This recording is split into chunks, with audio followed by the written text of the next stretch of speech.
Okay, good morning everyone. Let's get started. I think we are on the dot. To introduce myself, my name is Mahesh Nagireddy. I'm a technical marketing engineer, predominantly focusing on software-defined access. I've been with Cisco for close to 10 years, around 19 years of industry experience in operations, design, pre-sales, and now in marketing. So from the past 10 years, I'm doing technical marketing for Cisco. I joined back in Bangalore as a TME for Cat6K. So I worked on the Cat6K products, the 9500 Catalyst switches. I was a TME for ICE for some time, and now TME on software-defined access. I think the solution covers both wired, wireless, ICE, because we need authentication for NAC. So I hope I have all the pieces in there for this entire solution. Before I go ahead with the presentation, how many of you are first-time Cisco Live attendees? Raise of hands. Welcome. Welcome back for others. And how many of you have deployed, or before that, how many of you have heard about software-defined access? That's cool, so that I don't have to go through the basics of it. I think 70 to 80% were already aware of it. And apologize from my side and from the SGMs. The reason I'm saying this is this session was supposed to go at the end of today because it has some prerequisites on the earlier sessions, which were the basics of software-defined access, some architecture sessions. But I don't know what happened. I just realized this a couple of days back, and this session is going first. So I have to give you a very high-level 2 or 3 minutes of pitch on what's SDA and what does a fabric mean for people who are listening or hearing SDA access for the first time. And from there, we will continue. Sounds good? Okay, so I would request everyone to join the Teams room. Please park all your questions in the Teams room. There are TMEs added into the Teams room. They are monitoring so that they would be happy to answer all your questions. I just have 90 minutes to cover a lot of content. I'll be taking 1 or 2 questions in between, maybe end of some of those sessions. I can stay back as long as you want after 90 minutes to answer all your questions what you have, right? So maybe 1 or 2 questions in between at the end of the sessions. But if you have any questions, please log into the Teams app, park your questions there. If you already have an answer, well and good. If not, I'll be happy to answer at the end of the session. Yeah. And again, the Teams room would be monitored till 22nd December. The another benefit you get logging into that room is you already have our contacts there. So you can reach out to us at any time. If you need anything on software-defined access, any design-related questions you have, right, we'll be happy to set up a WebEx and go through those in detail. Okay, so here's the agenda for the 90-minute session. What I have here, we will look at some of the SD access scale and readiness. Then we will deep dive into the single-site architecture. We will see what exactly we meant by single-site, how the overall design should look like, what are Cisco's recommendations when you even before you're designing a single-site software-defined access network. Once we have covered the single-site, then we will move on to the multi-site architecture. What's required for multi-site? What are the design best practices for multi-site? When should I go from a single-site to multi-site, right? And what are the transits supported when we go from a single-site to multi-site? Because the transits are quite important when you move from a single-site to multi-site architecture to maintain that end-to-end segmentation. Then at the end, I'll talk about the policy piece. We will see what's the role of ICE in a software-defined access network, right? What are the benefits you get having ICE as a NAC or an authentication server? We will look at some of those use cases there. So, excuse me. So this was the slide which I just added 2 days back, just as a refresher for you folks who are hearing software-defined access for the first time. Right, so usually a software-defined access fabric consists of a Cisco DNS center, and DNS center is nothing but your controller, which will automate your entire fabric, right? And when I say fabric is nothing but an overlay construct built on your existing underlay, right? If you look at your existing traditional networks, it's a flat network, and you use maybe VLANs to segment the networks, right? Some of the customers are gone a step ahead and using VRFs to segment it as well, right? But it's complex. If I want to run a VRF network, I need to go on every single device, configure VRF light between devices, right? So it's a lot of manual configurations.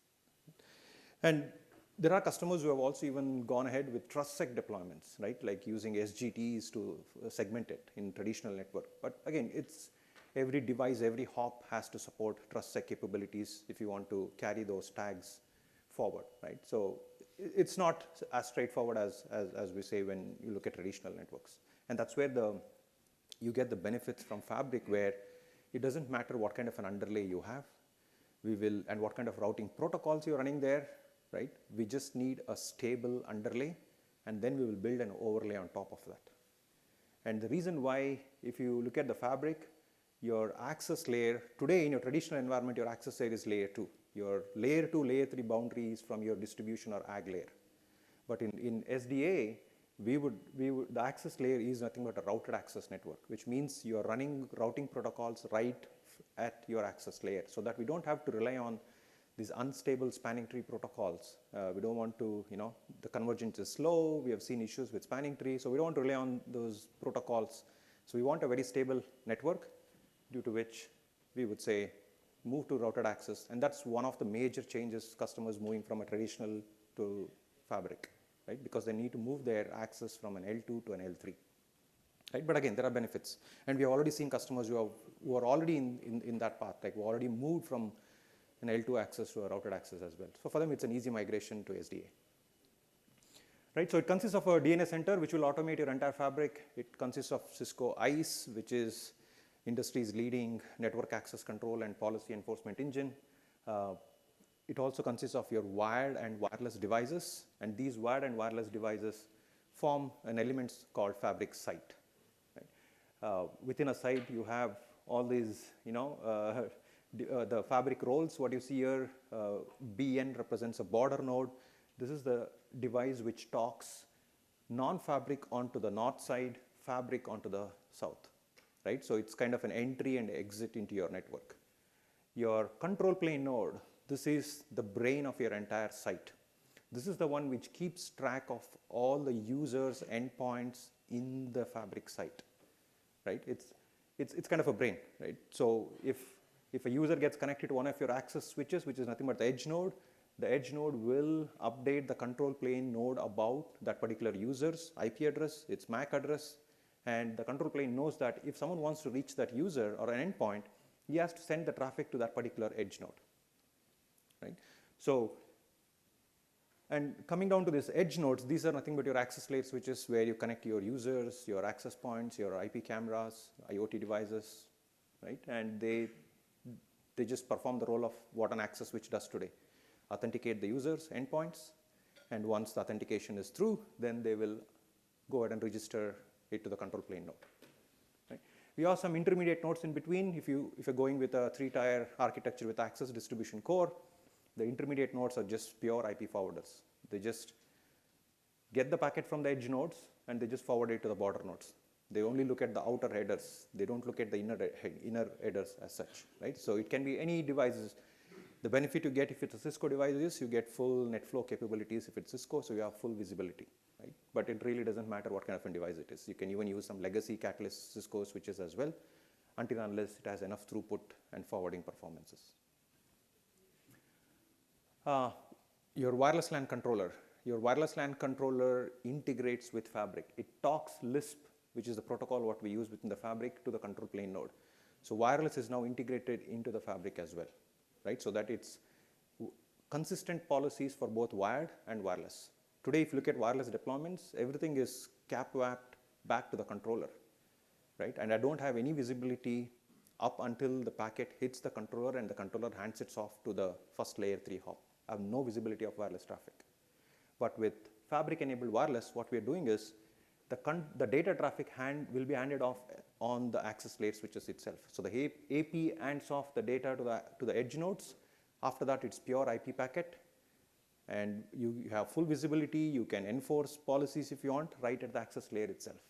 Right? You don't have to wait to take that wireless traffic all the way to your controller and then enforce policies on the controller. Right? And another benefit you get with wireless being handed off on the edge nodes is distributed architecture. If I'm carrying all my data to the controller, my controller becomes a bottleneck, right? But here I'm handing off the data on every single edge, which means I'm just distributing my data traffic onto the network. That's another benefit you get with fabric-enabled wireless. Again, I have a couple of slides on wireless. I'll touch base on that. Any questions on this slide? I know it is a very high level, but sure. When you're saying the wireless traffic won't filter through on the access point due to wireless control in the legacy architecture, are we talking about the gap wrap tunnel? Because the normal user traffic would just break out using the default gateway. So there are two methods in wireless, right? If you look at traditional, the access point builds a cap wrap all the way to the controller. Both data and your control traffic hits the controller, right? You also have something called a flex mode, where you can hand off your data traffic locally as well, right? So we are kind of using that flex mode here in Fabric, but the AP is not in flex mode. It's still in local mode. So the data will be handed off. And another benefit you get here is once the data is handed off by the AP to the edge node, it also hands off the user's SGTs, the user VN information as well, because we're building a VXLAN tunnel between the AP and the edge node, so that information is preserved. Because I need this information if I want to enforce anything on the edge node. So today, let's take another example. Today, I have two users on the wireless network. If they are part of the same SSID, part of the same subnet, they can just talk to each other. I have no enforcement locally on the AP.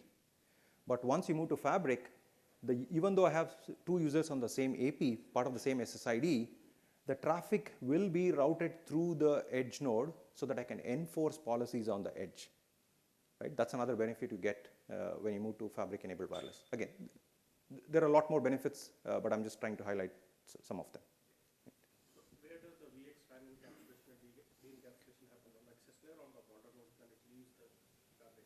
Yeah, so for wireless, encap, decap happens first hop on the edge. Yeah. For wired traffic, let's say I have a user connected to the edge node, the encap happens on the edge, decap happens on the border, right? The in-between device, as I said, is just an IP forwarder. It doesn't look at the inner headers. It only look at the outer header. The outer header will have source IP as edge node, destination IP as border, right? So once the packet hits the intermediate node, you will only just route the packet. You will not do anything else, right? So the VXLAN tunnels are built between the edge nodes to border. If it's north-south, if it's east-west traffic, it's built between two edge nodes. It's built between the AP and the edge node for an AP scenario? So between an AP and an edge node, you also build a VXLAN tunnel between the AP and the edge? Between the access point and the edge, there would be a VXLAN tunnel. There is a VXLAN tunnel, yes. Yeah. So every AP, if it's a Fabric-enabled AP, it will have a VXLAN tunnel built between the edge node and the access point. And control plane node can be virtualized, like CSR without Yes. Okay. The question was, can the control plane be a virtualized device? Yes, we do support that. If you need higher scale, you can certainly go with a virtualized device. Otherwise, we always recommend to stick to the Cat9K hardware. Look at the, well, I'll talk about that, the scale, once I come to the respective slides. Okay, so this was the session which was supposed to go first today, right? And this is going last around 2:40 p.m. So if someone needs basics under the hood of software-defined access, it's in the same room here at 2:40. Please do attend it. Okay, so back onto this session.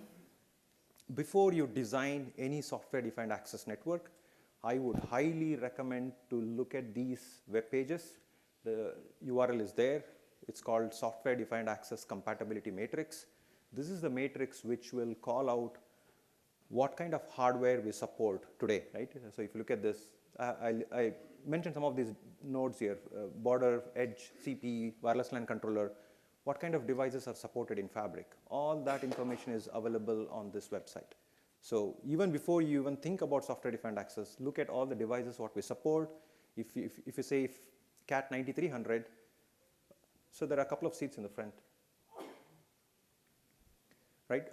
Cat 9300 can be supported as edge, border, control plane as well, but you have to look at the scale, what those devices can support.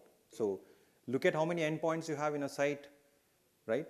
And then decide what device you should go with. And all that information is available on this website. That's one thing. Second thing, we also call out what is the recommended release you should be running on that device as well. If you pick a Cat 9500, what should be the recommended version you should be running on the Cat 9500 for the Cisco DNS Center release what you have selected. Even that information is there. And this release is hardened by engineering. Most of the bugs are all fixed in those releases, and that's how the recommended release publication will happen.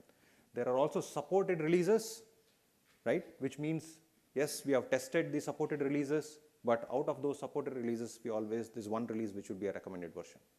So always look at the DNS Center release. Even that DNS Center release has a recommended release. For that recommended release, there will be an equivalent release for all these, for ICE, for switches, for routers, everything. So this will be your first to go even before you think about designing a software-defined access network. Yeah? The next thing, data sheets. We have multiple DNS Center appliance type, and every device has limited amount of fib, security ACLs. So you have to look at which device would fit my requirement. How many VN support they have, right? How many spanning tree instances they can run, a lot of information, right? So data sheets will give you all that info, right? For this particular model, how many VNs we support, how many SG ACL supports are there, all that information will be available on the data sheet. So this will be the next document you have to refer so that you know what kind of an DNAC appliance I need to even select for my deployment. How many fabric sites I need, how many IP pools I need. Because today if you're migrating from an brownfield environment to a to SDA, there's already IP pools which you have defined in your brownfield. You have to make sure that when I migrate it, our recommendation is to go with bigger, smaller pools. Like today, maybe you have a /24 subnets. We would recommend to go with a /16. Just use one pool for both wired, wireless, doesn't matter.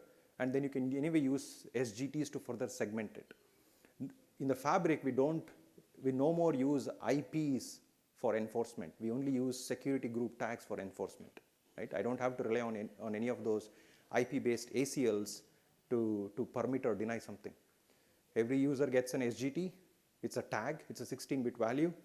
Let's say if a user is part of an HR group, he will get a tag 10. If a user is part of finance, he'll get tag 20.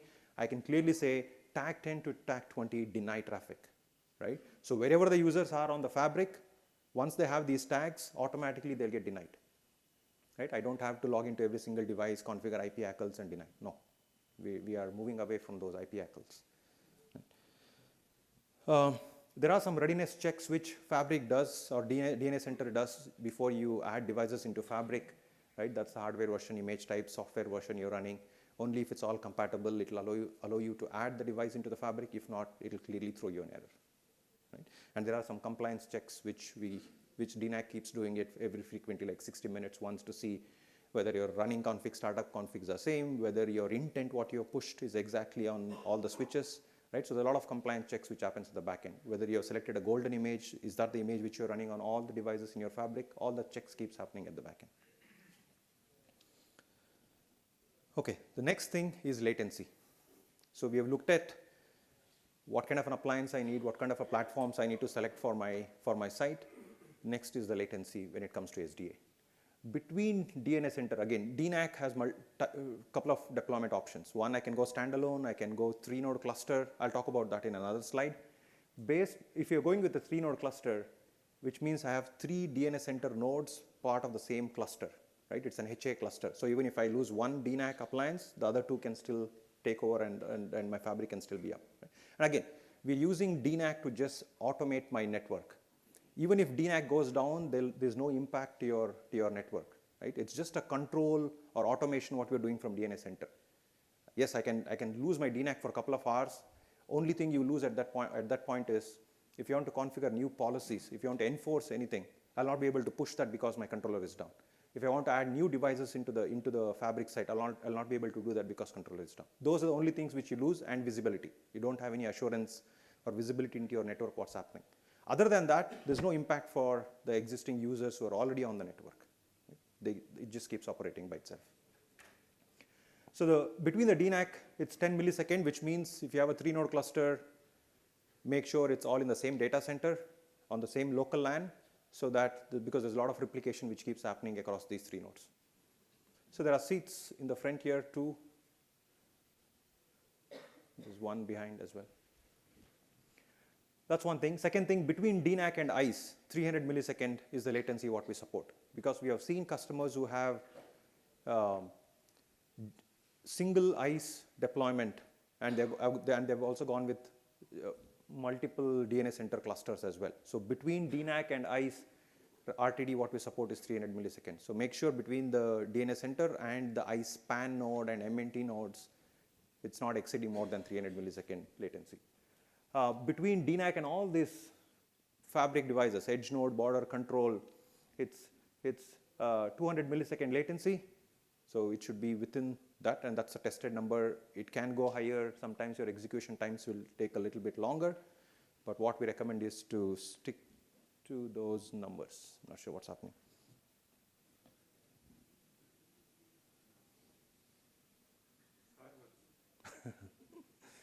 Okay. Between, nothing from my side though. Sorry? Okay. Between ICE and the edge nodes, for authentication purpose, even though we use radius as a protocol, it's 100 millisecond. The reason why we are saying 100 millisecond is because if you want to push down policies from the ICE PSN to the edge nodes, there are some RTD or latency limitations, and that's the reason why it says 100. It's nothing to do with fabric. That's how it works even in a traditional environment. Radius as a protocol can withstand up to seconds of latency. So it's nothing to do with radius as such, but it's more on trust second if you want to push down and enforce policies that latency requirements are coming in.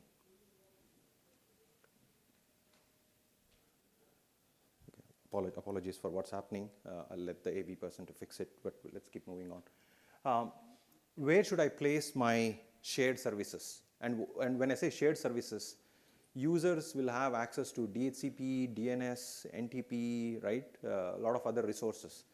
And all the users in the fabric will be in different VNs or VRFs, right? I can create a VN called campus, and I can have all the users in that VN. I can create another virtual network called IoT, and I can have all my IP cameras, badge readers, everything in that IoT virtual network. I can create another VN called guest, and I can have all the guest users in that. So that once I do this different VNs or create different VNs, by default, no 2 users in the VNs, I'm going to say a user in VN1 will not be able to talk to a user in VN2 by default, right? And that's the kind of segmentation what we want in a fabric. Why do I want a guest user to talk to a campus user, right? Why do I want an IP camera to talk to a actual user? IP camera should just talk to a DVR. So let's keep that separate so that we don't get into some of those breaches what we have seen in the past, right? So once I create these VNs, these VNs need access to the shared services like DHCP, DNS, right? Which means I have to somewhere do this thing called route leaking. VN is nothing but a VRF, right? So I have all my routes of users in a VRF, but my shared services is somewhere in the global routing table outside in the data center. I need to somehow stitch these 2 together, right? And that's where a device called a Fusion will come in. I'll talk about that device. So where should I place the shared services? We would always recommend to have the shared services outside the fabric in your data center if it's a bigger site. If it's a branch, you can certainly have like a shared service block still connected to your border node upstream of your border, but not, we do support it within the fabric, but our recommendation would be to just stick to something outside the fabric so that it's easy to manage as well.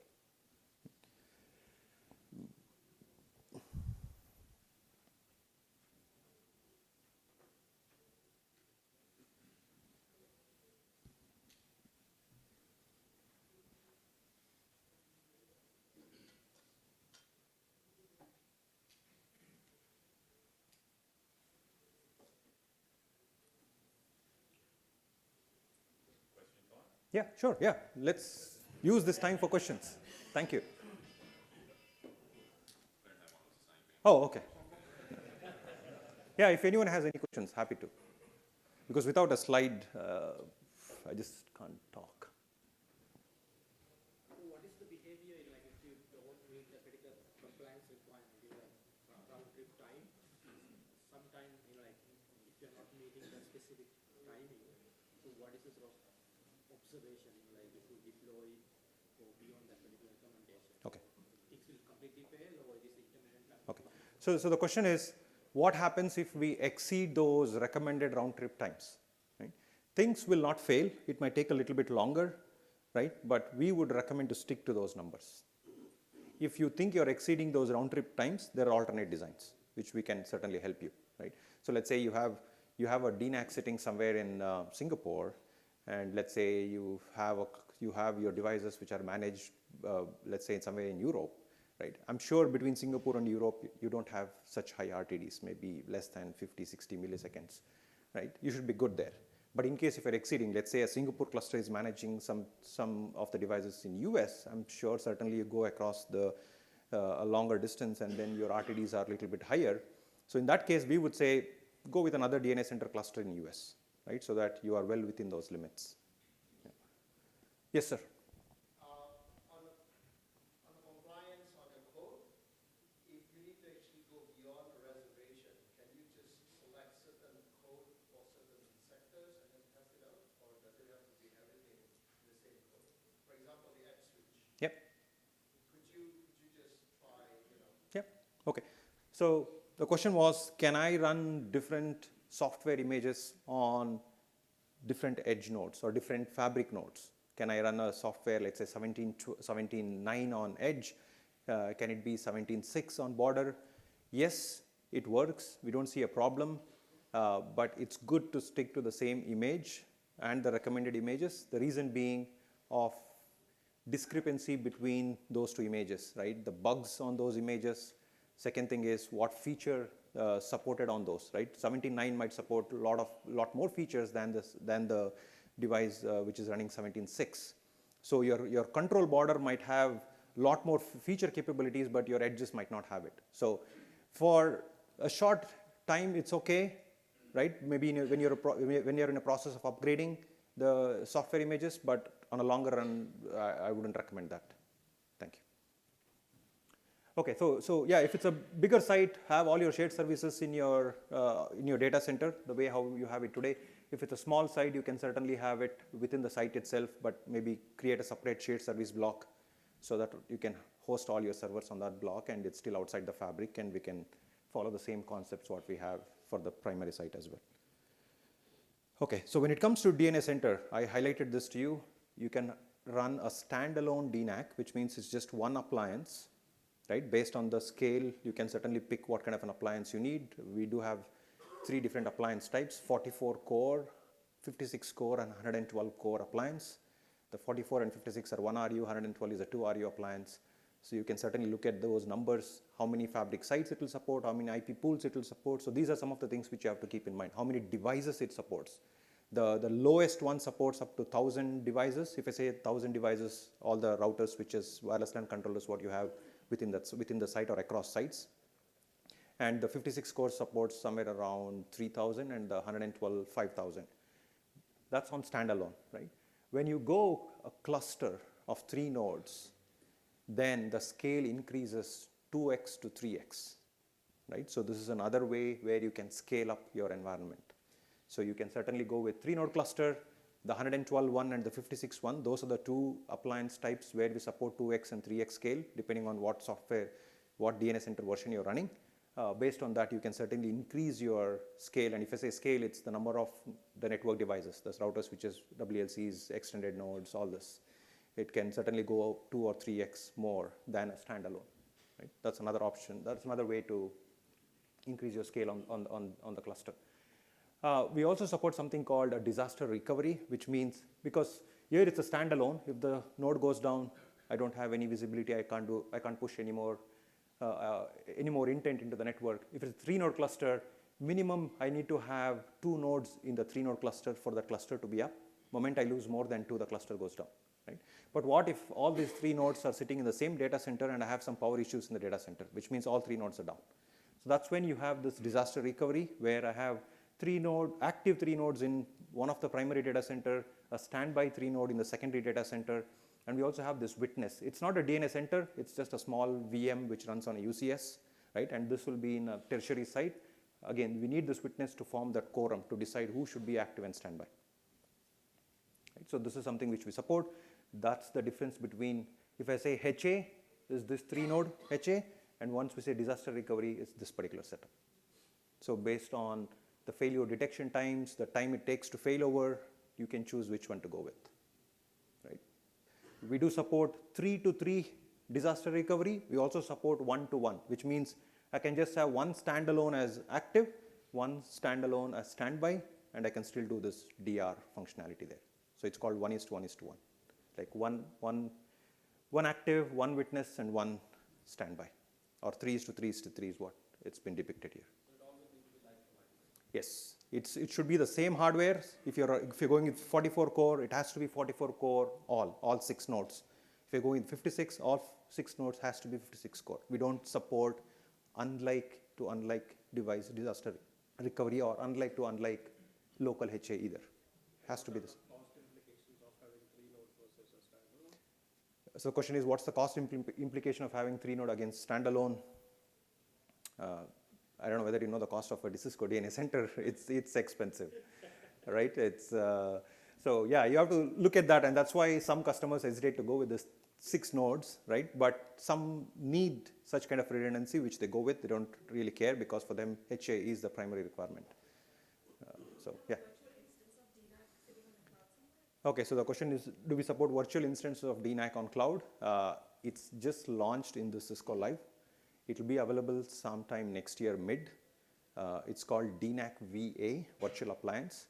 It's supported on AWS to begin with, and then the support will be available on other cloud providers as well. It's not a SaaS offering from Cisco, it's just an appliance which you can spin up. Yes, it's not a SaaS offering, it's just an appliance which you can, if you already have AWS environment, you can certainly use. And we only support the first version of VA is coming only for the 44 core, the small appliance type. The future releases will support the large and the XL version. The 56 is large and the 112 core is the XL version of DNACs. Can you split the 3 node between 2 sites? Can I split 3 node between 2 sites? No, not recommended. Better to stick with within the site, within the same LAN, within the same data center. Sorry, you mentioned for the cloud side, there seems to be some overlap between the Meraki management and DNAC if you were cloud. So what's the roadmap there? Can I take that offline? Yes. Yeah. No, it's completely different. We're not going, Meraki is something different, what they're doing. DNS Center is different, it's more for enterprise, right? There are no plans of using Meraki controller for enterprise. I know Meraki supports CAT 9300 today for just basic management. But again, it's like you have a Ferrari car and, why should I use a controller which doesn't even support all the feature sets what I already have it on the switches, right? So yeah, you get the basic management. Some customers like it, and that's why Cisco is going towards the direction of even supporting CAT switches on the Meraki dashboards. But if you're pure enterprise, I would say just stick to CAT-less switches, stick to Cisco DNA Center, because that's where all the development is happening. Yeah. Okay, so once it comes to scale and readiness, so this is a Fabric site, and again, I've listed down what features we usually push on those devices, right? If I say edge node, yes, we do create virtual networks, we create Anycast gateways. So Anycast gateway is another thing within the Fabric. So today, in a traditional network, you configure your SVIs on the distribution layers, right? And maybe it's not like you spread the distribution, you spread those SVIs across the entire distribution block. No, right? Maybe a certain distribution block will have certain SVIs, another distribution block will have another. If you want to spread some of those VLANs, yes, you stretch those VLANs across other distribution block, but it's all manual, what you have to do. The benefit you get with Fabric is it's a stretched subnet across. So if I have 1,000, and what we support today in a Fabric site is 1,000 edge nodes, right? That's the limit what we have today. So if I have a Fabric site built with 1,000 edge nodes, and once I create an IP pool or associate an IP pool to a virtual network, the Anycast gateways or the SVIs gets created on all the 1,000 edge nodes, which means I can have the same gateway available on across my entire Fabric. Some of the customers love it, right? Because they don't want to use the spanning, extending, trunking of VLANs. I can have a host connected to this edge today. Tomorrow that host moves to another edge. No changes for him. The gateway is available on that device itself, so no change. So it's a seamless roam, like the way we used to get in wireless. It's a seamless roam even for wired, right? Some don't like this. Some don't like this stretch subnets across, but I do have a solution for that, which I'll talk about. And that's why we call it as an Anycast gateway. It's a gateway IP address. It's the same IP, same MAC, configured on all the switches, so that irrespective of where the user is connected to which device, he has the same gateway IP. Right? Host entries are nothing but how many hosts are connected. Access tunnels are nothing but the tunnels which we build between the access point and the edge nodes. Right? So IP to SDT bindings, these are all for enforcement. So I've listed on all the features which gets pushed down to the edge node. On the control plane, it's only virtual network fabric, host entries. On the borders, all those, right? The reason why I'm calling this out is you have to be cognizant on how many virtual networks are supported on these devices, right? What if I pick an edge node which is a 9200L, right? Which only supports 1, 4, or 16 virtual networks, right? So let's say I have one of this edge node as 9200, which supports, let's say, only 4 VNs, and I have all other 999 edge nodes which are 9300, which supports 256. Now, my fabric site is down to this lowest common denominator because I have one device which only supports 4, right? So you have to be very cognizant on what devices you choose in a fabric site. I would say to start with, just go with 9300. Only for some of the branches where you think you don't need high number of virtual networks, higher scale, go with the low-end appliance, low-end platforms, right? Otherwise, start with 9300 so that you have all the, you have future-proofed your network as well, right? That's one thing I wanted to highlight. So that's why I bolded those, because virtual network goes across all three, right? Control plane, borders, and ENs, and the number of IP pools as well. And when it comes to Cisco DNS Center, look at the scale of the DNS Center, then pick whether you want to go with a small, medium, a small, large, or an XL, right? Based on the scale it supports. Okay, so within a fabric site, again, we spoke about these roles: edge node, control plane, border, right? Ideally, we would recommend to go with this option 1, what you see here, where I want to distribute all my roles to different devices, right? So that I can get that, I can get the flexibility what I need, right? Or the high availability what I need. The other option is, can I combine roles? Absolutely. You can have border plus control on the same device, right? And you can have edge on a different. There is another option where if it's a branch, it's a small branch, very less number of users. I don't have multiple devices there. So can I have multiple roles on the same device, like border, control, and edge functionality on the same switch? Yes. We call this as fabric in a box, right? And I can also turn on wireless as well on that. It's called embedded wireless LAN controller. So on a Cat 9K switch, if it's a small branch, I don't want to dedicate or buy or purchase an appliance, I can enable wireless LAN control functionality on the Cat 9K switch itself. It's an additional sub-package which you need to install on that Cat 9K so that you can turn on wireless LAN control functionality. So the WLC, the embedded wireless LAN functionality is supported on 93s, 94s, and 9500s, not the 96. Because the 96 is a core switch, a modular one, so we don't support on that. But the 93, 94, 95 do support embedded wireless LAN controller. And the max AP, it supports 200 APs. So if it's a small branch, you should be good enough with 200 access points and 4,000 users. Okay, so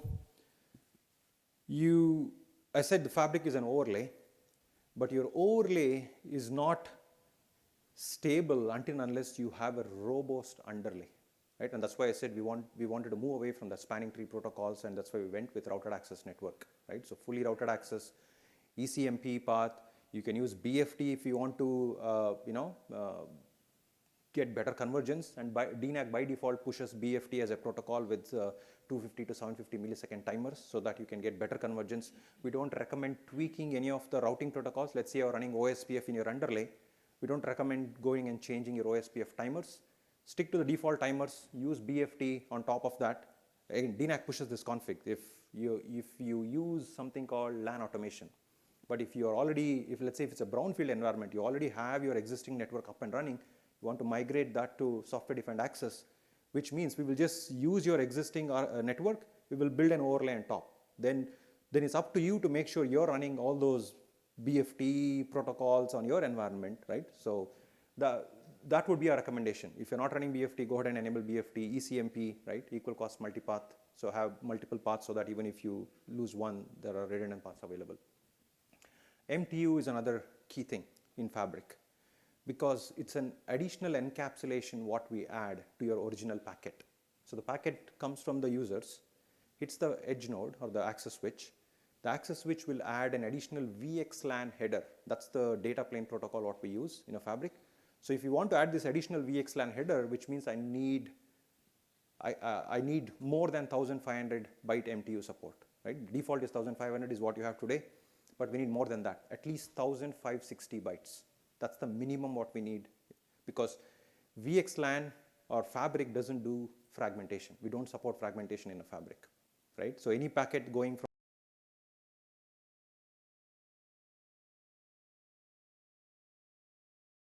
recommend you to just go ahead and enable Jumbo. We will recommend you to just go ahead and enable Jumbo. Yes, sir. Why don't we fragment in VXLAN Fabric? It's something to do with the protocol itself. I don't have an actual answer for that, right? But I can certainly get back to you on that. Right? Okay, that's on anything I missed. Okay, so coming to this LAN automation, it's a feature which we support on DNS Center. So there are two ways to onboard devices into DNAC. One, I can manually discover devices. I can use something called a plug and play to onboard device. Right? I hope everyone is well versed with plug and play as a protocol. The third one is LAN automation. And this is something which we have done for software-defined access network because with this we push down all the best practice configurations to the device. And the way this works is, let's say you have a seed device, and let's say my core is my seed. I configure my core as my seed, which means DNAC will push down some DHCP server configs on it. And all these devices beneath the core, your distribution and your access layer switches, can be seamlessly onboarded even without you touching the console of those switches, right? We will use CDP to discover the switches. Once once the switch, let's say, powers up, you connected all these cables. Since the DHCP server is running on this seed device, the core, the switches will automatically get an IP address because of plug and play. The VLAN 1 will come up, it will request for an IP address on the switch. Switch gets an IP. Once the switch gets an IP, the switch also gets the DNS Center controller IP. So now the switch can talk to DNS Center if all your routing is in place, right? So once the switch can talk to DNAC, then DNAC takes over the switch. It pushes down the certificates to the switch to establish the trust what is required. It pushes down whatever software your recommended, your golden image, what you have defined on the DNS Center, it will push down that. It will automatically upgrade the switch, bring it to that golden image, what you wanted it. And then we will also configure IS as a protocol. We will configure loopback. We will configure cross connect so that all the configurations will be done by DNAC automatically, right? And it will automatically onboard that switch onto your inventory. All the Cisco's best practice configurations will be pushed. You can also enable multicast in the underlay. That's another additional checkbox we have in LAN automation, right? So a lot of enhancements happening on that side. Please do take a look at this. For any greenfield environment, I would say go with LAN automation. For if it's a brownfield, you can certainly just do a manual discovery of those switches. Is LAN automation a one-shot thing, or can you do it continuously? Yeah, you can do multiple. So let's say this is my core and this is one of my distribution blocks. I can do the LAN automation for this block first, and then take another distribution block, run another LAN automation, right? So, and with the current shipping releases, 2340, that's the current shipping release. It's called, internal code name is Groot. That release supports up to 5 LAN automation sessions, which means you can run 5 sessions in 5 sites, right? 1 session per site. Simultaneously. It used to be 1 session before, but this 2340 release supports 5 simultaneous sessions, 1 session per site. Okay, so Lisp pub/sub against BGP. So this Lisp is a protocol, control plane protocol, what we use in the Fabric. VXLAN is the data plane protocol. Lisp is a control plane protocol. The reason why we went with VXLAN is because it supports both layer 2, layer 3. Lisp, when we developed this architecture, Lisp was only layer 3 only. That's why we went Lisp as the control plane and VXLAN as data plane. So the older releases support something called Lisp and BGP, which means between the border nodes and my control plane nodes, I have both Lisp and BGP sessions. So we were using both these protocols for control plane. There were a lot of issues with two protocols in. One is convergence. And again, BGP is much slower compared to any other IGPs there, like comparing to EHRP or OSPF, right? So first BGP should converge and then Lisp was converging. So there were two protocols which needs to work hand in hand for a better network convergence, right? And that was one of the issues we saw, and even troubleshooting two routing protocols was complex. So we are moving away from this Lisp BGP architecture to Lisp only end to end, right? So no more BGP within the site, no more BGP across sites. So it's completely Lisp end to end. So it's simple for anyone to troubleshoot, to configure, right? And you also get additional benefits with this Lisp pub sub. Pub sub is nothing but publishers as subscriber, right? So it's much faster. Moment one of the node learns about something, it will immediately publish that to all its subscribers, rather than, you know, the pull models or, you know, kind of thing. The benefits what you get with this Lisp pub sub is something called dynamic default border. And again, I'll not go into these details. There is a session dedicated for this today. I think the next slide will call that out. That's the one, 2077. This session will go into a lot more details of Lisp pub sub, right? How is that different compared to BGP, how it works, what are the benefits you get, what are the use cases, right? I've just listed some of them here, but that session will cover it in detail. So for now, I'll just skip these two slides. I just wanted to give you a very high-level intro between pub sub and BGP. And the reason why I have the slides is, one, to let you know that yes, we are working on this Lisp pub sub protocol. Going forward, Lisp pub sub will be the only option available in the fabric. Sometime we will kind of, you know, take this Lisp BGP off, but today in the current releases, both options are available. If you look at this snapshot here, you have both options when you try to configure a device as a control plane node. By default, BGP is selected. You can certainly go back and select pub sub. Another thing is, since all the development is happening on pub sub, I would strongly recommend to use this pub sub as a protocol because of all the benefits what you get compared to Lisp BGP. Right? That was the only intention why I wanted to just call this out. The question is it proprietary? No, Lisp is not a proprietary protocol. No, it's not. No, Lisp itself is not proprietary, so it's just another flavor of Lisp, right? So it's nothing to do with it. It used to be proprietary before, but recently I think there was an RFC which was released, so it's no more. Lisp is no more a proprietary protocol. Okay, so when it comes to border, there are 3 different border types, and again, the reason why I'm listing here is, when you design a network, you need to choose what kind of borders I need to use, right? There's something called an internal border, which means you have a fabric site. That fabric site is connecting to, let's say, your data center. Once you select the device as an internal border, we will import all the data center routes into Lisp, right? So that's the difference with internal border. Anything you want to import into the fabric, you have that border as internal only border, right? Because you might have, like, your fabric site may be a transit connected to a data center and maybe another site as well. So you want to pass these data center routes to another site. So which means you have to import these routes into your fabric site so that this fabric site can advertise that to the other sites, right? So you need to have this border type as internal to import those routes.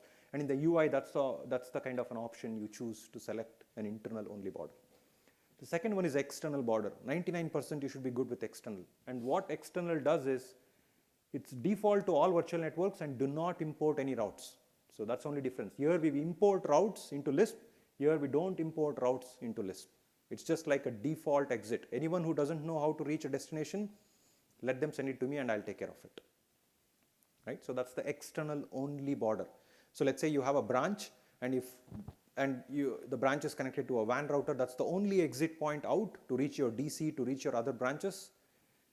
I'm good with just external only because I don't want to import my entire routing table into Lisp and unnecessarily increase the table sizes or the fib or the TCAM utilization on those. Be your SD-WAN gateway of the site. Come again? This could be your SD-WAN gateway for the site. The question is, will this be the SD-WAN gateway? No. So the border is still part of the fabric. The border connects to maybe an SD-WAN router, like a C-edge router, right? And the border will just purely hand it off to the SD-WAN. I'll come to the SD-WAN. I have a couple of slides on SD-WAN. So when I talk about how that overall topology looks like with SD-WAN, it will be easy for you to understand. The third option is anywhere border, which means I have both internal plus external functionality on the device, where I can import, and that will also be like a default gateway for my branch. Right? So 99%, as I said, you should be good with this. If not, you can certainly pick one of those options. It can be n number of internal borders. There's no limit on it, how many I can have within a site. When you look at external borders, you can have only 4 max. Right? Anywhere border is 4 because of that external limit. So look at these numbers, and as per that, you can certainly design your sites to have multiple borders. Okay, that's on border. So now we have built fabric. We have assigned roles to all the devices within the fabric. Right? The next thing is authentication. What kind of an authentication template I want to select for my site? In traditional networks, we used to support these 3 authentication methods. On ICE or on all the legacy, like all the Cat9K switches, by default, we would recommend to go with closed auth, which means every endpoint behind that port has to authenticate before he gets network access. That's closed mode. Right? If the endpoint doesn't authenticate, sorry, no access. Right? And this is what we recommend in Fabric, because we want the network to be secure. We don't want to run the traditional way of running networks. The second option is something called Easy Connect on the legacy, but on the Fabric side we call low impact. This is where you give some basic access for that endpoint to begin with. Let's say the endpoint can talk to your AD, the endpoint can get a DHCP IP address, but once it talks to an AD and once it authenticates with an AD, then I can give full access to that endpoint. Right? That used to be Easy Connect. On the DNAC side in the UI, it's low impact mode. Right? That's the option you have to select. The third one is Open Auth, which used to be monitor mode on the ICE side, which means either the endpoint authenticates, doesn't authenticate, he shares a credential which is valid or not, still he'll have access to the network. So this is kind of monitoring mode where I want to monitor my network before I move from monitor to closed mode. Right? I want to see how many users are actually using credentials to log in, how many users are failing, so that I can monitor it for 2-3 months and then go ahead and lock it down so that everyone now has to authenticate. Right? So you have the flexibility of moving across this in the UI. I can begin with open first, and seamlessly I can go back and change it to closed. It was never used to be the case before in the older releases. The newer releases support this hitless way of moving from one template to another. Right? That option is available today. So here are options to tweak those templates. So within closed auth, okay, do I want to do .1x first or want to do map first? You have an option in the UI to pick those, right? What kind of timers I want. So if I do .1x first, how quickly should I fall back to MAC or map-based authentication, right? You have an option to tune those timers. So based on this thing here, at the back end, DNAC will push down the respective commands to the switches, right? If you select 14 here, it will say timeout is 7, reauth is 2, so that it matches those 14 seconds of timeout. There's another option here called single and unlimited. Unlimited is nothing but multi-auth mode. Do you remember the multi-auth and multi-single host, multi-host, multi-domain? These were all the options available on the legacy switches as well. Multi-auth means you have one IP phone, like one voice device, and you can have multiple data devices, and every device has to authenticate with multi-auth. Multi-domain is you can only have one voice and one data. No more than one data is allowed on that port, right? So you have an option here to specify that whether you want to have a single data or unlimited data on a port. By default, it's multi-auth is the default mode on all the switches. This is the Easy Connect where you can add the pre-auth ACL, what I talked about, where the endpoint will have some limited access, you can certainly add additional ports and protocols for that endpoint to have some limited access to begin with. Okay, so when it comes to segmentation in a fabric, we do support 2 levels of segmentation. I spoke about this on a high level. One is called VN, or virtual networks. The second one is called the micro level, which is based on Cisco's TrustSec, right, architecture. So VNs are nothing but VRFs, right? So on the DNS Center UI, you have a virtual network construct. Once you create a virtual network on the device, a VRF gets created. And there's also, on the Lisp side, there's something called Lisp instance ID. So if we say VN is equal to a VRF is equal to instance ID, all 3, are actually the same, right? So it's on the DNAC is VN, on the device side it's VRF. Once it comes to Lisp, the control plane protocol, it's instance IDs. And there's a complete isolation between VNs. If you look at this example here, building management VN, campus VN, by default, there's no communication between those 2 users, right? And within a VN, what if I need further level of segmentation, right? I have a finance user, I have an HR user, I don't want them to communicate with each other for whatever reason, right? That's where the micro segmentation will come in, right? Where I can give a tag to these users, and then I can say HR, finance, no communication, right? Or within the group itself, let's say within the HR group itself, I don't want them to communicate with each other, I can certainly do that with micro. I can say HR to HR, deny access, right? So it's a very simple policy push on the UI. You don't have to worry about what's the subnet, right? None of those. And today, you know the pain with ACLs. Today I configure something. After 5 years, someone comes and asks me, what is that line? I have no clue what that be, right? Until unless you were the one who configured it, right? But here it's very straightforward, group to group. Source group, destination group, permit or deny, right? And if you want to go further down there, like just not doing permit or deny, I want to say deny only or permit only these protocols, ports and protocols, I can even do that as well with SGACLs. You have that flexibility.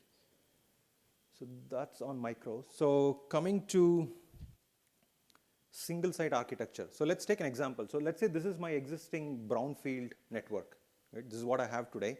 I want to migrate this to software defined access, right? So let's walk through this. So I have a couple of buildings here connected all through this man block. I have my data center, right? How can I migrate this to SDA? There are multiple ways. Either I can do single site migration or I can go multi-site. Let's look at first single site. How does a single site migration look like? If I want, so this will be a single site migration where all my edges will be, all my access switches will be configured as edge nodes, which means you're moving away from an L2 access to a layer 3, which means you should have the right license levels on licensing, like you should have the network advantage, DNA advantage licenses on all these switches, right? That's the prerequisite. So you configure all your edges, all your access switches as edge nodes. Maybe I configure the man block as my border control, right? So that I can seamlessly have fabric built across. So I have multiple layers here. Ignore that. It's like a 4-layer architecture here. You can certainly have 2-layer, 3-layer. It doesn't matter. I just wanted to call out this, because it really doesn't matter. These are all like intermediate nodes. The VXLAN tunnel will be built from here to here. Let's say I have a user sitting connected to this edge node, another user here. If they want to communicate with each other, traffic will go across. Or if there's another path available, it can build that VXLAN tunnel directly. Those intermediate nodes also need to support that MTUs, right? Yes. So the question was, do the intermediate node has to support the MTUs? Yes. All the devices within the fabric should have that Jumbo MTU enabled, right? Because if the edge is sending a packet with Jumbo packet size, and if the intermediates are set to 1500 bytes, it really doesn't work there. So across the entire site, set it to 9100 or 9200, whatever the device supports. It can be legacy device. It can be legacy device, but see, it's like even in your existing network, we always recommend to have end-to-end, same MTU so that we don't fragment things up, right? The same recommendation goes good for fabric as well. Yes, you can have legacy devices, but that legacy device should support Jumbo MTU. It should happen that I have a legacy device which don't support Jumbo, and then I want to introduce that in the fabric. It might not work. Yes. For VXLAN, you anyway need to enable Jumbo frames. That's the first prerequisite of Yes, yeah. In a fabric, it's usually recommendation is to use 9100 so that all packet types are covered. If not all devices support 9100 MTU, you can certainly come down lower as well. But it's up to you. But it's recommended to stick to the same number across. If you're sticking to 2000 as your MTU, configure all devices to have 2000 as your MTU. The reason I brought the 2000 is because SD-WAN today supports 2000 MTU sizes, not more than that. Okay, so this is single site, right? But what are the challenges with single site? One subnet available across all. Customers few of them might be okay with it, few might not, because they have per building subnetting maybe today. They don't want the same subnets to be configured on all the devices. It's just config proliferation there, right? One big failure domain. It goes back to the OSPF domains what we had. The reason why we moved from one single OSPF area into multiple areas, right? To just break that failure domains. The same thing holds good here. Are you okay with having, what if both these devices goes down, right? Am I okay to take that impact, right? Such things. Scale. Today, fabric sites, we support up to 1,200 devices in a site. You can't go more than 1,200. So think of your future when you design this. I've seen customers where they went with single site to begin with, and later they realized that, okay, the single site architecture will not suffice their requirement because they were already hitting closer to the 1,200 limit. So moving, again, you can certainly move from a single site to multi-site later, but it's good to think about that upfront so that you can architect your network the way you want it than try to retrofit with what you have. Okay, this is a feature which we introduced in this release 223X. The internal code name is Shockwave. The reason I give the internal as well, because when you talk to one of the Cisco rep or some of the TMEs, they usually call this internal namings out, right? So I just wanted to give that correlation there. If someone says Shockwave, it's nothing but 223X release. This is a feature, it's called Fabric Zones, where we had a fabric site, and let's say you had, as I mentioned, you have 1,200 devices supporting a fabric site. As I said, some of the customers don't like the configurations to be pushed across all the devices, like the same Anycast gateway is configured on all. This is a feature which you can use to limit that config proliferation, where I can group certain devices within, maybe I have 5 buildings. My building 1 will all be part of Fabric Zone 1. Building 2 will all be part of Fabric Zone 2, and similarly you can create up to 5 zones. There's no limit on how many zones I can create, right? So with this, you can control what configs will be pushed to this Fabric Zone, right? You can have a common pool which will go across all zones, or you can have an IP pool which will only be landed in this Fabric Zone 1 as well. So that's the flexibility we have given. It's kind of a logical subdivision of a fabric site, right, to control those configurations. And only device which you can add into this fabric zones are your edge nodes and your extended nodes and something called a policy extended node. The difference between an extended node and a policy extended node is extended node doesn't support TrustSec. Policy extended node supports TrustSec. Example of policy extended node is IE3400, the industrial Ethernet 3400 switch, thus a TrustSec capable switch. So that switch you can configure it as a policy extended node, which means I can do all kind of enforcement, classification, propagation on that switch. Extended node is nothing but maybe a 3560CX, a compact switch. That doesn't support TrustSec, so you can configure it as an extended node. These two devices, extended and policy extended nodes, these are layer 2 switches which are attached to your edge nodes, right? It's like you have a conference room, I have a 3560 switch there. I can just configure that switch as an extended node to my fabric, right? It's just a pure layer 2 switch trunked to my edge node. Whatever VLANs available on the edge node will also be available on that layer 2 switch. Right? It's like extending your network further down. So for each zone, you will have different Anycast gateways? For each zone, the question is, for each zone, will I have different Anycast gateways? Yes, you have an option to do that. I can have 5 pools only available in Fabric Zone 1, so the Anycast gateway gets configured only in that zone. For the next 5 pools, I can have it in Fabric Zone 2, or I can have the remaining 5 pools spread across all as well. Right? So you have the full flexibility there to configure the way you want it.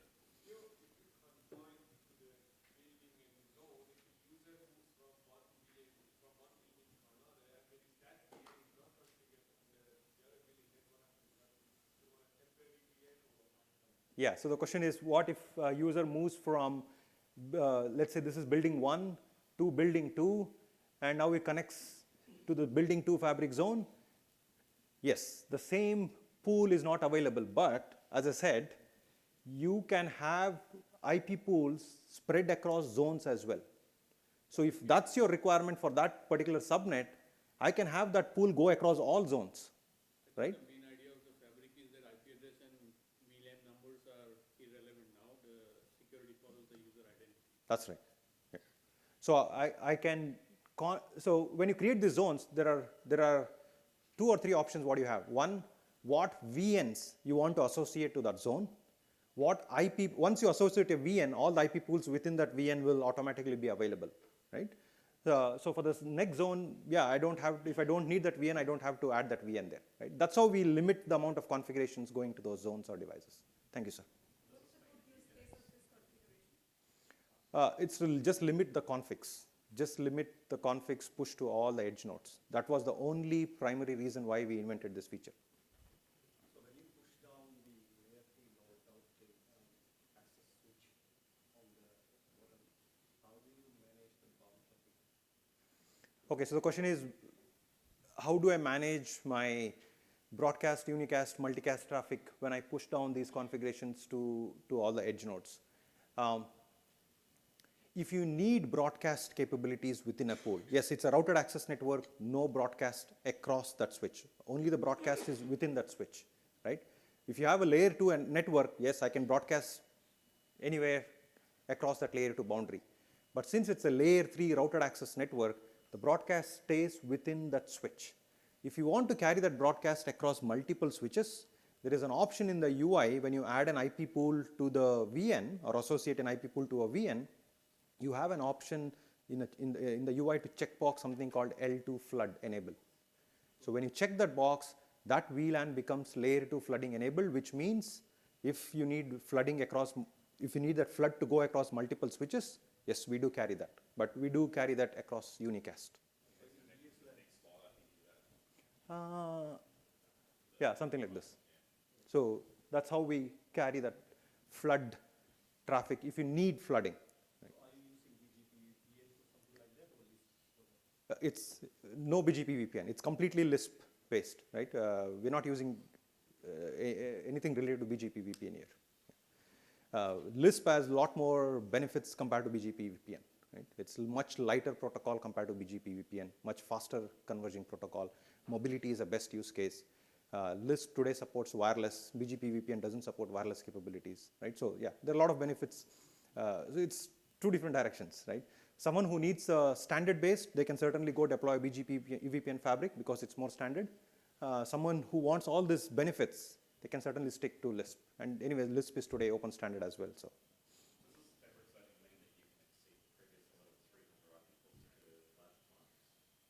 Can you repeat that, sir? So for the DNAC for large clients, you only get 300 IP pools, but the zoning is there and you can exceed that. Yes, so the question is, today per fabric site, I have 300 IP pools. Will I exceed that limit with fabric zones? The answer is no, not for IP pools. The answer is yes for the number of devices limit we had per site. So the 1200 device limit what I mentioned per site, that goes away once you enable fabric zones, right? So yeah, that's a benefit you get with zones, but not with IP pools. IP pools goes across the cluster. The entire cluster only supports so many pools, you have to stick to those. So that's why I said, look at the cluster, look at the number of pools you have, pick those upfront, right? Don't go with a low-end appliance and then figure out, oh, it will not support my requirement, right? So it's better to look at those scale numbers first and then pick the right appliance types. Right? If you think your future you'll have more than 300 or 600 IP pools, better to go with an XL day one itself. Okay, so there are 2 methods of deployment here, which I've listed down. One is, this is what we spoke all this while, a layer 3 overlay stretch subnet. Once I add an IP pool into a VN, that VLAN or the gateway is available across all my edge nodes, right? It's across available the entire fabric site, so that user can roam around freely and connect to whichever device he wants to, and he has the same gateway available there, right? As I said, some like it, some don't. Anyway, the other option is, we have seen customers where their network today is layer 2, gateway resides on a firewall, right? I don't know, anyone here who has similar networks? Okay, one. Security people wanting layer 7 segmentation. Yeah, so yeah, I just saw one hand going up. This is how you could do it in a fabric. Again, I hope you all are well versed with MPLS, VPLS, right? So MPLS is a layer 3 VPN terminology. VPLS is kind of a layer 2 service I'm running across a layer 3 network. The same thing holds good here. I have a layer 3 network, routed access network built, like fabric built on it. Can I use a layer 2 stretch across my fabric? Yes. You have an option to create something called an L2 fabric in the UI today. It used to be a limited availability feature. It's now gone GA. You can certainly go ahead and use this feature. You can create something called an L2 fabric, which means I just go define a VLAN. That VLAN is available across all my devices in the site. Right? By default, L2 flooding is enabled, so flood traffic is there. Right? So it's like converting your network, a layer 3 network, to a layer 2. The other beauty you get is, it's just not only layer 2 or layer 3. You can mix and match. You can have some of the pools layer 3, some of the pools layer 2 only. Fabric supports both. Right? It's similar to MPLS and VPLS. Right? It's not like once I say VPLS, I only have a layer 2 VPN there. It's layer 3 plus layer 2. The same thing holds good here.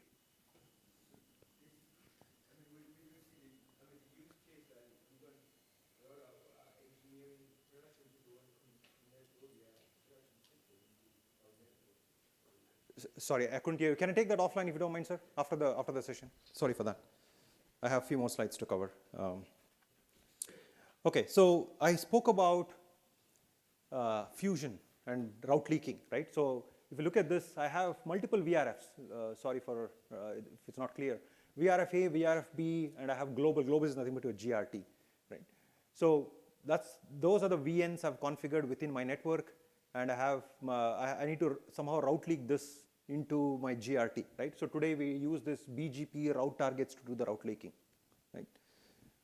We want to get rid of this architecture. This is where we have introduced this concept called Lisp extranet, right? So today if you want to route leak, someone has to be well versed with BGP route targets, route leaking concepts, right? And it's all manual. DNAC doesn't do this automatically for you because it's done on a device outside the fabric. And this device, we call it as Fusion. I don't know whether you folks have heard about a device called Fusion in SDA. It's nothing but fusing my VNs into something called a global routing table. That's the only sole responsibility of the device. But again, you have to look at the scale what the device supports, right? Because what if I have 5 VNs and in my global routing table I have 1,000 routes. 1,000 routes leaked into 5 VNs, which is nothing but total 6,000 routes. So you need to make sure you have enough table sizes on the Fusion, right? And today, if I want to route leak, I need to take the traffic all the way to the Fusion, route leak there, and then come back into the fabric, which means my Fusion becomes a bottleneck. I have seen designs where customers using firewall as a Fusion, which is what we recommend as well. It's good to use a firewall as a Fusion, but using low-end firewalls as a Fusion, which have 1 gig uplinks, right? And their entire fabric is built with 10 gigs and 25 gigs. Now they're taking this entire traffic across a 1 gig firewall, right? So you have to be very careful which device you use as a Fusion and how you route leak it. So that's why I said this is a little bit complex. What we have introduced with this newer 2340 release, okay, I don't have the badge there, is this Lisp extranet where I can do this route leaking using Lisp instance IDs on the control plane node itself. I don't have to take this traffic all the way out to the Fusion and route leak, no. The way we configure this is what I've shown here. Very simple in the UI, specify a source virtual network, destination virtual network, just say route leak. And once you do that, it's an automated two-way route leaking between those two virtual networks, right? I can specify global routing table as one of my source and my other VNs within the fabric as the receiver, and then I can just do a route leak, right? And I don't have to worry about all this BGP route targets and hairpinning across all this Fusion. Everything is gone, right? It's all done within the fabric itself. We will park the packet on the edge node, control plane query goes to the CP. The initial packet lookup will happen on one of the on the subscriber, what we call. If the destination subnet is not available on the subscriber, and if I've enabled extranet, then it will look at my global routing table. If the entry is there on the global routing table, it will do. We're just playing around with lookups and encap, decap. That's all, right? And we're using Lisp instance IDs to do this. Very neatly done. Take a look at this feature.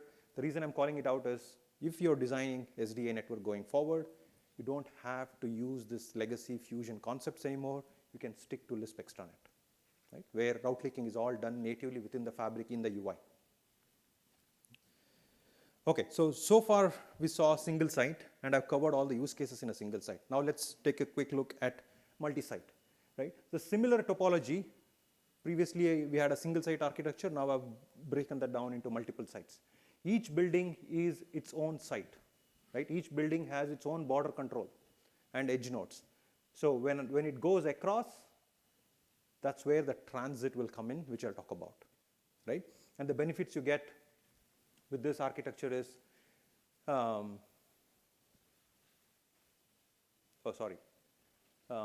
multi-site with IP transit, right? This is one of the transit type. And so these are three multiple sites what I've built, but the transit is IP, which means I'm just doing a pure IP handoff, and after that I need to maintain. But the challenge with this is I can't maintain end-to-end segmentation, because once I do an IP handoff to this upstream device, the fusion, if you want to call it, after that it's pure IP packet. No more segmentation carried forward until unless you want to manually do it. How can I do it? I can enable VRF flight plus inline tagging, but I have to do this config every hop. Like if the traffic goes from this building to this building, once I hand over the traffic to this routers here, the next hop has to make sure that end-to-end segmentation is maintained before it hands off the traffic to this second site. If you're not maintaining it, then no enforcement on the site, right? So that's why I said no end-to-end segmentation. Fusion routers are required at every site if you're not using Lisp extranet, and no automation on the fusion. It's all done manually, right? That's the challenge with this IP transit handoff.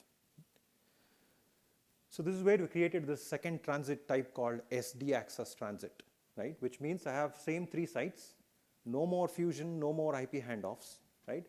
We use a device called a transit control plane node. You have control plane nodes within a site, which only takes care of all the function, like the brain within the site.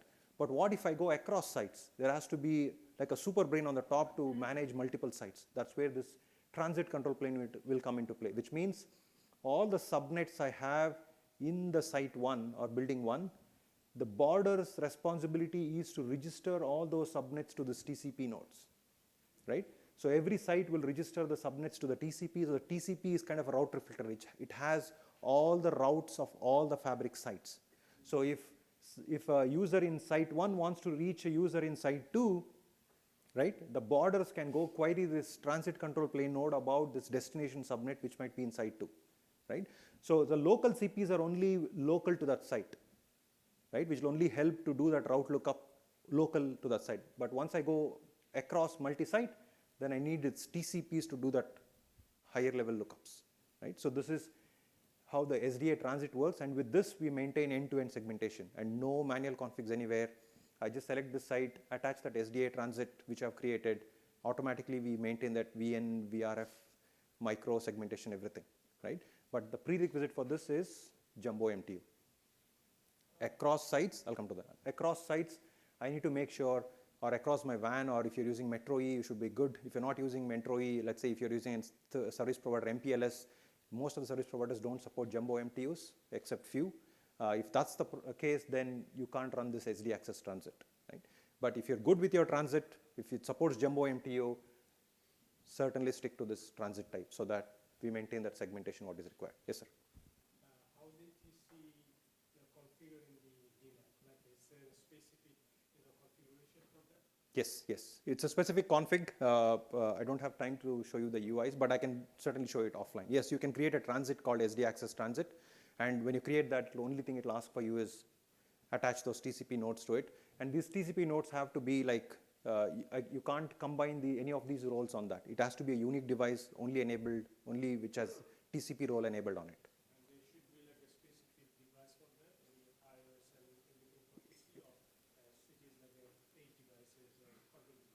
All Cat9Ks are supported. The question was, what kind of device will the TCP node be? All Cat9Ks supported based on the scale, how much route table capacity it has.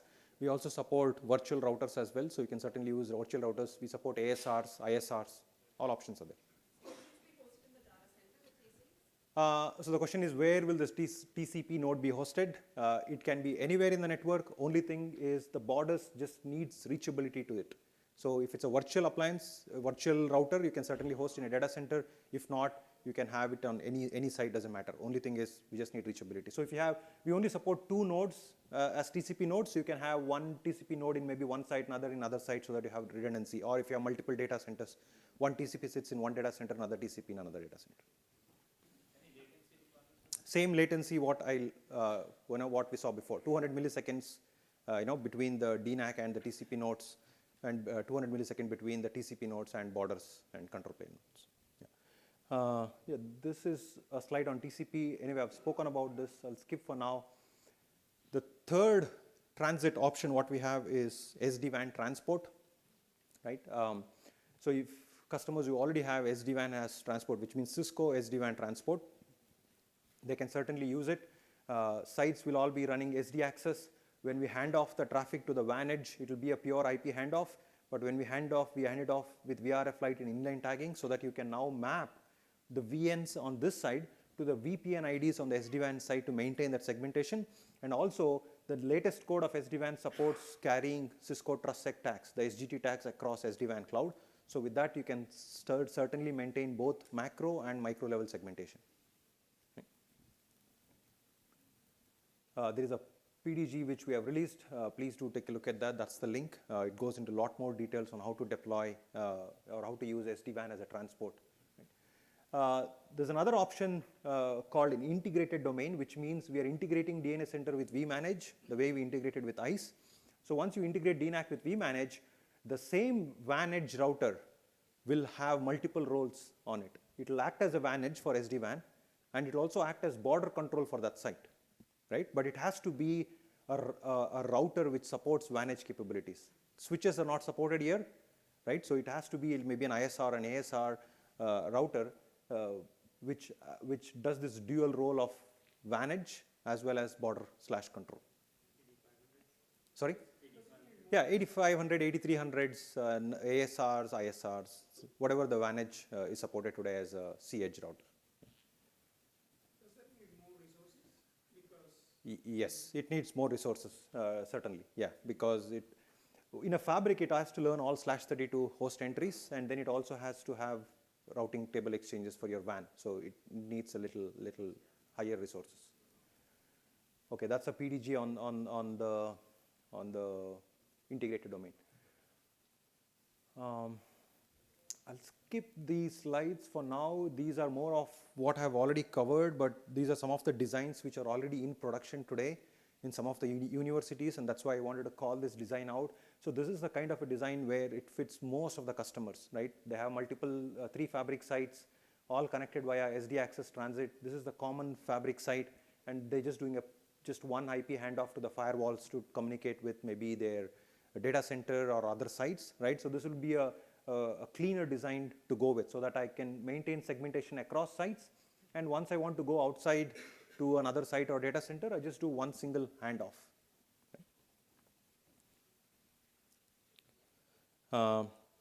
Yeah, if you have multiple DNS center clusters, right? How can I maintain end-to-end segmentation?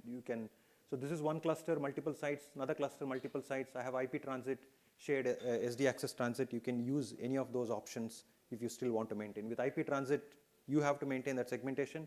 If you're using shared SD access transit, I have a slide on shared SD access transit, then we automatically maintain that both macro and micro level segmentation. Or customers who already have SD-WAN, they can certainly go ahead with SD-WAN as well. So 2 DNAC clusters managing its own sites connected via SD-WAN in between. Okay, so when it comes to multicast, we do support something called an ASM and SSM. Again, these are nothing new or nothing related to fabric. Any source multicast, source-specific multicast, both options are supported. You can have RPs inside, outside, all those are supported. You can have sources, receivers, inside, outside, even that is supported. And all the configuration of multicast will be automated by DNS Center, right? So you don't have to go configure box by box anymore. We do support two things called, when it comes to multicast. One is called head-end replication, the other one is called native multicast. Head-end is where one of the device does replication, but it's all unicast replication. So let's say I get, the traffic comes from outside to inside, it hits my border, the border does the head-end replication to all the edges, right? But it's a unicast replication to every single edge, right? So there's a lot of CPU resources on the border node. Another thing called native multicast, which means all the devices within the fabric sites join an underlay multicast group, so that I don't have to have one device doing that heavy lifting of replicating one-to-one, right? So all devices join an underlay group.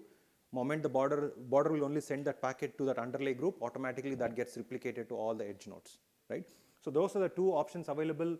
We certainly prefer to go with native multicast because of lesser load on a single device. But if you have a small deployment and you don't want to enable, because this needs something like an underlay multicast to be enabled. If you're running LAN automation, you can certainly do it. If not, you have to manually configure that underlay multicast. If you don't want to get into that hassle of configuring it, you can certainly use head-end, but you know the downside of head-end, right? It's a lot of CPU resources on that device. Across the SD transit as well supported? The question is, do we support across the transport? If you're using IP transit, yes. If you're using SD-WAN, yes. If you're using SD access transit, there are some limitations with that, but we are working on that. The newer releases should support multicast across multi-site SD-WAN SDA transit as well.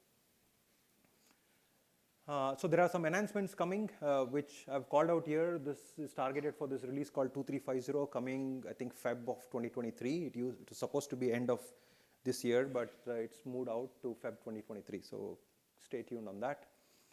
When it comes to wireless, again, this slide is more about how do I connect my wireless LAN controller. I think nothing to do with fabric. If you have an HA pair, it's certainly recommended to go with a VSS kind of an architecture so that you have full redundancy there, right? Access point will always be connected to all the edge nodes or the extended nodes. Both those options are supported. WLC can only talk to 2 control plane nodes, which means every site you need a WLC, and that particular WLC can only talk to 2 control plane nodes, not more than 2. That's the limitation what we have. Fabric-enabled wireless, I've spoken about this. OTT is nothing but over the top. So the traditional wireless what we use day in, day out, that's over the top, where both control and data goes back to the controller, right? Both options are supported in Fabric. You can certainly go with OTT to begin with, and then migrate that to Fabric-enabled. You can mix and match Fabric-enabled and OTT on the same controller, on the same AP, even that is supported as well. So this slide talks about SVL support in Fabric. Right? Previously, we never used to support access point connecting to an SVL node like an edge node. So these are some of the newer enhancements which we have done in the latest code where we do support all this. Right? So just for your reference. When to choose WLC against embedded wireless based on the scale. If it's a small branch, go with an embedded wireless LAN controller, and those are the number of APs what we support if you're enabling WLC functionality on a Cat9K switch. If you want to go with a bigger deployment, then certainly choose whatever appliance you want based on the number of APs it supports and the number of clients support it as. When it comes to WLC, HA, I have very few minutes. I'll take that question later. N+1 HA, we do support this, which means I can have a primary controller and a standby controller. We also support SSO, so both these modes are supported in Fabric. Right? If you need some higher level of redundancy, certainly go with N+1. If you need, if you're okay with SSO, which means you have active standby. If your active goes down, standby takes over. But what we meant by N+1 is there are like 2 separate controllers, right? If your active goes down, the +1 controller will take over, but it's not a seamless takeover, right? All the APs have to disconnect, reconnect to the new controller, right? So that's N+1. Both are supported, and we also done some enhancement when it comes to AP rolling upgrade, which was not supported before and which is now supported with the N+1. I'll skip these dedicated virtual networks. Are we able to go over time? Because I don't think there's anything else until the keynote, right? After this, until 10 Do you have 5 more minutes? You're good? Okay, thank you. Well, you get an injury time, right? Sorry for that. Okay, so ICE use cases in an SDA fabric. I've just listed all the use cases what ICE can bring you to the table when you integrate DNAC with ICE, right? Guest access, host onboarding, group-based policy, assurance, TechAx. This is nothing new. Asset visibility and policy analytics, I just want to spend a few seconds there. This is nothing but your endpoint visibility. Today we use ICE to profile an endpoint to detect what kind of an endpoint it is. We have done some enhancements within the DNS center where DNAC will use probes from ICE, DNAC will use probes from NetFlow because all the switches can do a NetFlow export back to DNS center. DNAC will get inputs from ServiceNow if you're using config management database from ServiceNow. DNAC will also talk to cloud to identify what kind of an endpoint it is, right? So these are 4 or 5 probes what DNS Center has to detect what kind of endpoint it is based on hardware, the OS it's running, the manufacturer, all those. So it's a really cool feature. Some of the customers are really impressed with this because previously we used to use just ICE to profile it. Now we have additional probes to profile, and 99.99% DNAC can tell you what kind of an endpoint it is. Right, where we never had such level of accuracy with ICE alone. Policy analytics, today we configure policies based on our past experience, right? We know that this endpoint might be talking to so-and-so destination. It's just a guess, right? Or you might, if you want to have a real data, then you have to do some NetFlow export, packet captures to see what this endpoint is communicating, right? But we don't have real stats to see what destinations a device actually communicates. We have these graphs built in within the UI where DNAC will monitor and clearly tell you between 2 SGT groups what ports and protocols endpoints are communicating with, right? So you can monitor this maybe for 3 months, and then with the click of a button you can lock your entire network down and only permit those ports and protocols, right? So instead of going with the guesswork of permit, deny specific protocols, I can monitor my entire network and then make sure that these endpoints are only talking to this endpoint on so-and-so ports and protocols, right? So I can lock it down. So that's the benefit you get with this policy analytics. So integration between DNAC and ICE, those are the 3 protocols what we use. Again, DNAC will initially establish a trust. It will exchange certificates with ICE. Once the trust is established, it will use the REST APIs to pull down all the nodes. Because only thing we enter is the PAN IP address of ICE. So once I enter the PAN IP address of ICE, DNAC can log into the PAN, the primary administrative node, pull down all the MNT nodes, the PSN nodes, so that all those are available as a drop-down option in the design section on the DNS Center when you want to attach radius servers to a specific sites, right? So, and we also have PX grid communication between DNAC and ICE so that we can exchange user contexts between DNAC and ICE as well. Right. If you have load balancers, like you have PSN sitting behind load balancers, you have an option in the UI to even specify those load balancers as well. Yeah, so this is what I was talking about. In the design section, once you integrate DNAC with ICE, that's your PAN IP, and this is where you can drop down and select whatever PSNs you want. Like if you have, let's say, 20 to 25 nodes of PSNs, if you have load balancers, everything will be available here. You can just go ahead and select what you want for that site. So today we only support up to 2 nodes, 2 PSNs to be enabled on wired, 6 on wireless, but there are some enhancements coming where we will increase on the wired as well.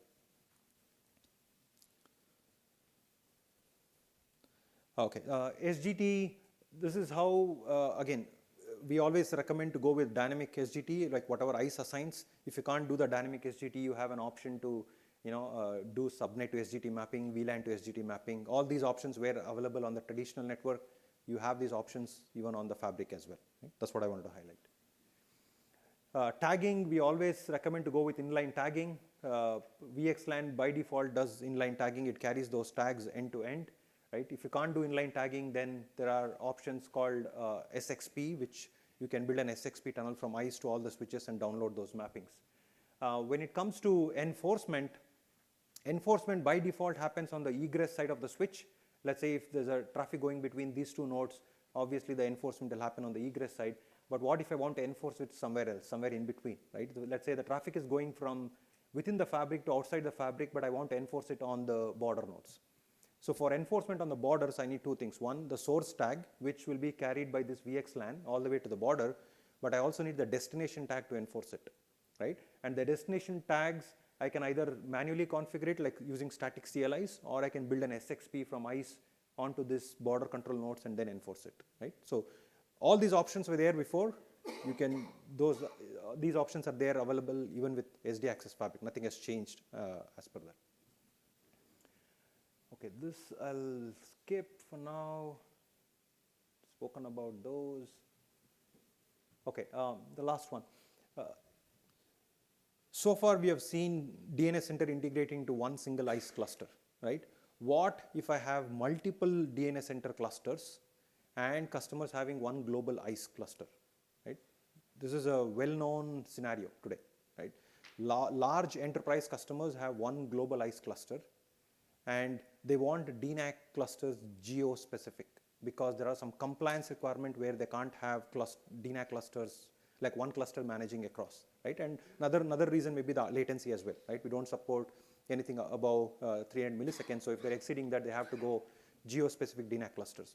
So if I go geo-specific DNAC clusters and if I have a global ICE, so this is the feature which will help you to integrate multiple DNACs with one single ICE so that you have to configure policy once rather than you defining policy multiple times on multiple clusters, right? And the way this feature works is once you integrate DNAC with ICE, the first cluster which integrates with ICE will come up as an author node, and all the policies you usually configure on the author. Once you do that configs on the author, it will automatically get replicated across ICE to all the remaining reader nodes. And if I say policy, it means the matrix, the TrustSec matrix what I create, the scalable groups what I create, the access contracts what I create, right? Only these 3 or 4 constructs is what we will replicate across ICE to all other clusters. The number of devices what the clusters are managing is all local to those clusters. Nothing changes there, right? So with this, customers who have one global ICE can use this feature called MDNAC, integrate it. First node becomes the author, all other remaining nodes becomes the reader nodes. We only support up to 5 nodes today, which means one author and multiple readers. Okay.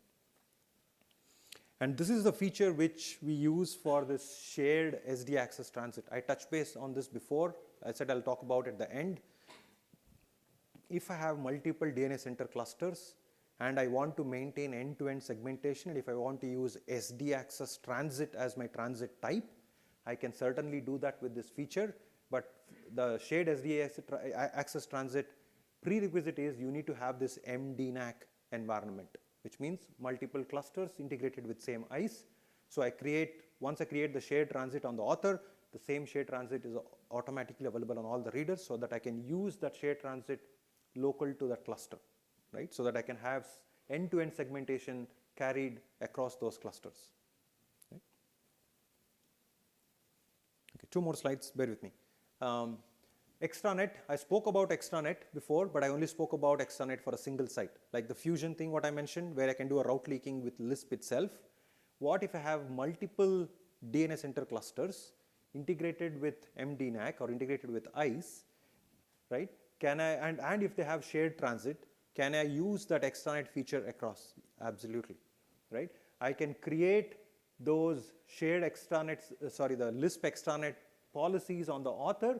It will seamlessly gets replicated through ICE to all the reader nodes as well, right? So I can just create it once on the author, extranet policy gets replicated through ICE to all the reader nodes, right? And what if I need to have some local policies on the respective clusters? I can do that as well. Create a policy on the author, it gets replicated to the readers, and then I can go ahead and attach the respective sites on the readers, right? So this is for, like, let's say you have an IP transit handoff local to this site. What if I want to just do an extranet policy for that? You can certainly do that, right? Okay, last one, sorry. We do support third-party NAC in SD access, which means you can integrate, you can have third-party NAC like any non-Cisco network access control, right? You can certainly use it because there are a lot of customers who are already using third-party NACs in their environment, and they don't want to move away from that. They're happy with third-party NAC, right? You can certainly use that in a fabric environment, but you still need ICE because of TrustSec, right? Because of the tags. If you don't care about micro segmentation, you're happy with macro, you can certainly use the third-party NAC without ICE, you're good to go. But if you need micro segmentation, and if you still want to use third-party NAC, the ICE will become like a proxy for your authentication request. The users will connect to the network, switches will send the authentication request to ICE.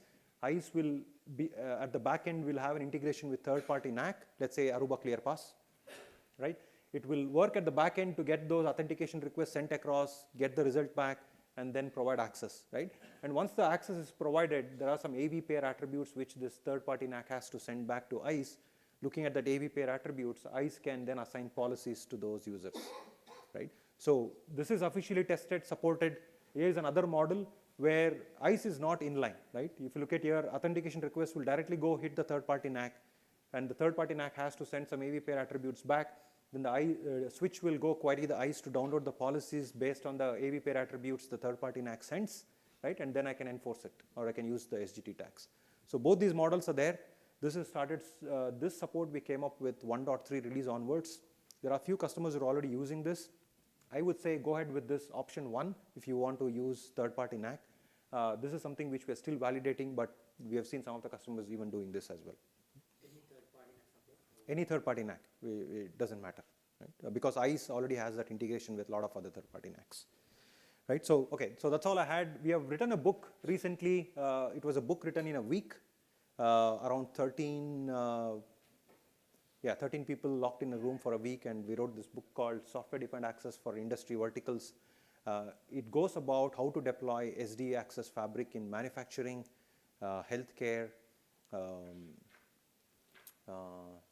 education. There are 2 more. Sorry? Industrial. Thank you. Yeah, so take a look at that book. We've called up a lot of use cases, how those manufacturing customers or industrial customers or healthcare customers are using SD access fabrics. What are the use cases we have seen? It's a free copy. You can certainly download it.